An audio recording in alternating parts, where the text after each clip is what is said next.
Court में उसे bell मिल गया। सुप्रीम कोर्ट ने कहा कि कोई वकालतनामा ही भरने नहीं आया है, जबकि चार्जर एक ही है सरकार के पास। देखिए, सुप्रीम कोर्ट का भी फैसला आया है, वो राजस्थान की बीजेपी की सरकार की पोल खोल रहा है।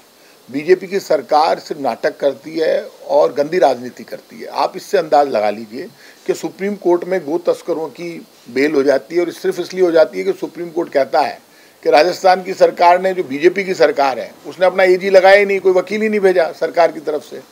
तो आप क्या गो तस्करी रोकोगे? अब आप नाटक कर रहे हो कि गाय को है ना, जो अब कोई भी है ना जो आवारा और बेसहारा नहीं कहेगा, तो सरकार सहारा देना। सरकार कह रही है निराश्रित, उसका कोई आश्रित नहीं है, तो सरकार उसकी आसरा बन जाए। सरकार को ये कहना चाहिए कि गाय जो भी है, जितनी भी है, यदि आपको करना है, क्योंकि गायों के ऊपर सबसे ज़्यादा पैसा कांग्रेस की सरकार ने खर्च किया। कांग्रेस की सरकार ने गायों का डिपार्टमेंट बनाया, गौशालाओं को, नंदीशालाएं तो पहली बार हिंदुस्तान में, राजस्थान में बनी। इसलिए जितना काम हमने किया गायों को लेकर, उतना काम तो किसी ने किया ही नहीं। अब बीजेपी नाटक कर रही है। आप रोज इनके फोटो देखो, इनका जो जयपुर में जो ये गायें पकड़ रहे हैं, जिस ढंग से पकड़ रहे हैं, उसमें से 10% गायें तो मर जाती है, और हर आदमी अपने घर पे 1 या 2 गाय पाल सकता है, ये कानून बनाया हुआ है। बीजेपी घर से गाय खोल कर ले जाते हैं, और यदि किसी की गाय पकड़ के ले गए, बछड़ा भूखों मर जाता है, लेकिन उसका छूटने का प्रोसीजर इतना लंबा है कि छूटने में दिक्कत आती है। तो इसलिए बीजेपी जो नाटक कर रही है गायों को लेकर, गायों को कुछ देना नहीं चाहती और सिर्फ नाटक करना चाहती है। तो बीजेपी को यदि ईमानदारी से निराश्रित, वो कह रहे हैं कि गाय को कहो निराश्रित, निराश्रित क्यों कह रहे हो आप? बीजेपी को आसरा बनना चाहिए गायों का, और बीजेपी यदि आसरा बनेगी तो ठीक रहेगा। और बीजेपी आसरा मतलब बीजेपी गायों की देखभाल नहीं करना चाहती। जो सड़कों पर गाय है, उनका आसरा बनने के लिए बीजेपी की सरकार तैयार नहीं है। यदि बीजेपी की सरकार गायों पर, जो सड़कों पर गायें परेशान हो रही है, उनका आसरा बने और उनके लिए अलग से फंड जारी करे, तो बहुत बड़ा काम कर सकती है। लेकिन बीजेपी नाटक करती है, वोट की पॉलिटिक्स करती है, नफरत की राजनीति करती है, और बीजेपी के भरोसे कुछ नहीं हो सकता। ये ईओ भर्ती का पेपर दोबारा से हो रहा है, ये आशंका जताई गई है कि भाई उसमें जो तुलसीराम गैंग है, जो एसआई भर्ती घोटाले में, वही उसमें भी ब्लूटूथ से नकल कराया है, जबकि ये पेपर हुआ था गहलोत सरकार में, उसके बाद रद्द हुआ। क्या कहेंगे बीजेपी इसको लेकर? देखिए, Bharatiya Janata party paper leak को लेकर बार बार बड़ा नाटक करती है। पेपर लीक, हमने रीट का एग्जाम कैंसिल किया, हमने कई एग्जाम कैंसिल किए, और राजस्थान में पेपर लीक हो रहे हैं, ये बात हमने स्वीकार करके रीट का एग्जाम कैंसिल कर दिया। सबसे सख्त कानून हिंदुस्तान में हमने बनाया, उसके बाद केंद्र सरकार ने बनाया। तो हम पेपर माफिया को पकड़ना चाहते हैं, इसीलिए हमने बाबूलाल कोटारा को गिरफ्तार किया। जिस आरपीएससी के मेंबर को कांग्रेस की गहलोत सरकार ने बनाया, चीफ मिनिस्टर ने बनाया था, उसको हमने गिरफ्तार किया और सख्त कार्रवाई की। वो जो फाइल है, उसी फाइल पर तो एसओजी कार्रवाई कर रही है। अब आप एग्जाम कैंसिल कर रहे हो, आप कीजिए, लेकिन आपको जो भी कार्रवाई करनी है आप ईमानदारी से कीजिए। लेकिन अब Rajasthan public service commission RPSC को लेकर आपको इसका पूरा निर्धारण करना। जब क्लियर हो गया कि आरपीएससी में कमी है, तो आप आरपीएससी को भंग कर दो। आप कह रहे हो साहब कानूनी दिक्कत है, क्या कानूनी अड़चन है? आपको ये तो तय करना पड़ेगा कि आप विधानसभा में बिल लाकर, विधानसभा का नया सत्र बुलाकर, और आपको ये करना चाहिए कि आरपीएससी में अब पॉलिटिकल नियुक्ति तो बंद करे बीजेपी।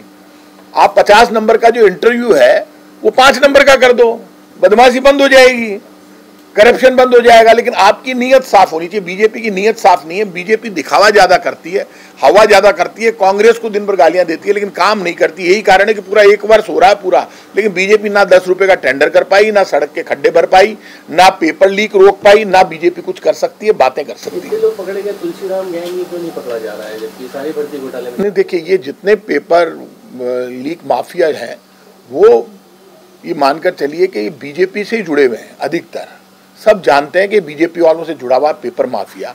जब पेपर माफिया जुड़ा हुआ ही बीजेपी से है, तो पकड़ में कहां से आएंगे? बीजेपी बातें करती है बड़ी बड़ी, हम मगरमच्छ पकड़ लेंगे, कहीं बीजेपी वाले खुद ही तो मगरमच्छ नहीं है।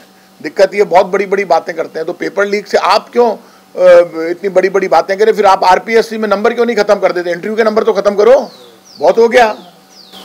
एक भाई साहब, राजस्थान और हरियाणा की रोडवेज आमने सामने हो गई है। 50 रुपए का टिकट का विवाद था, उसको लेकर देखिए, राजस्थान में भी बीजेपी की सरकार है और हरियाणा में भी बीजेपी की सरकार है, और ये सारा झगड़ा जो चल रहा है, पहले एचएसआरपी नंबर प्लेट का झगड़ा था, ये करप्शन का झगड़ा है, और करप्शन उधर भी है इधर भी है।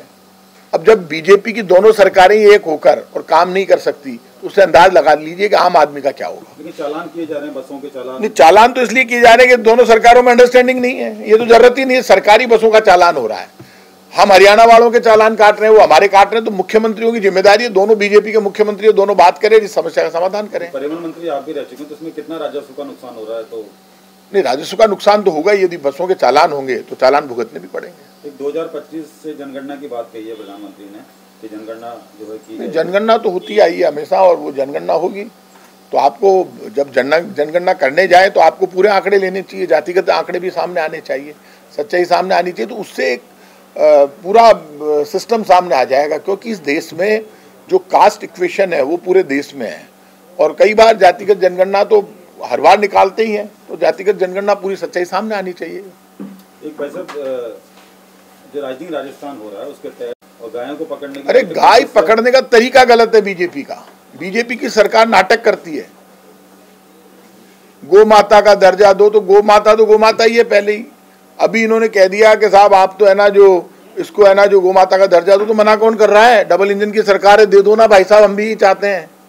जो करना है वो करो, नाटक मत करो।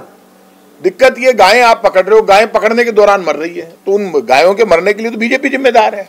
पकड़ने का तरीका गलत है आपको गायों को। आप राइजिंग राजस्थान के नाम पर गाय को पकड़ रहे हैं, गाय को पकड़ने के दौरान मार रहे हैं, लोगों के घर से गायों को जब्त कर रहे हैं ले जाके। ये क्या तरीका है? ऐसे गाय पकड़ते हैं कभी? बीजेपी के 2 विधायक हैं, वो कह रहे हैं कि हमारे इलाके में गाय नहीं पकड़ी जानी चाहिए, और गाय अगर पकड़ी जाए तो मुसलमानों की पकड़ी जाए। एक आंकड़ा भी आया है कि 70% जो गायें पकड़ी गई हैं वो मुस्लिम लोगों की पकड़ी गई हैं। देखिए, ऐसा है कि ये हिंदू मुसलमान की बात, सिख ईसाई की बात बीजेपी करते हैं, हम नफरत की राजनीति नहीं करते। हमारे यहाँ इस देश के संविधान में सबको बराबर का अधिकार है, और वो बराबर का अधिकार हम तो सबको देते हैं, संविधान भी देता है। फिर भी बीजेपी को लगता है कि किसी को ज़्यादा अधिकार देते हैं, तो बीजेपी बार बार इस तरह की नफरत की राजनीति करती है। तो आप हिंदू मुसलमान की बात करते हो और सिर्फ हिंदू की बात करते हो, तो हिंदू के लिए तो कुछ कर दो, उनके लिए तो स्पेशल कानून कुछ दे दो, कुछ देना है उनको। हिंदुस्तान का मुसलमान तो मना ही नहीं कर रहा, क्योंकि हिंदुस्तान का मुसलमान सिख ईसाई कोई मना नहीं कर रहा। ना तो आप हिंदू को कुछ देते हैं, ना मुसलमान को, ना सिख को, ना ईसाई को, किसी को बीजेपी कुछ नहीं देती, सिर्फ नफरत की राजनीति फैलाती है, हेट पॉलिटिक्स करती है बीजेपी।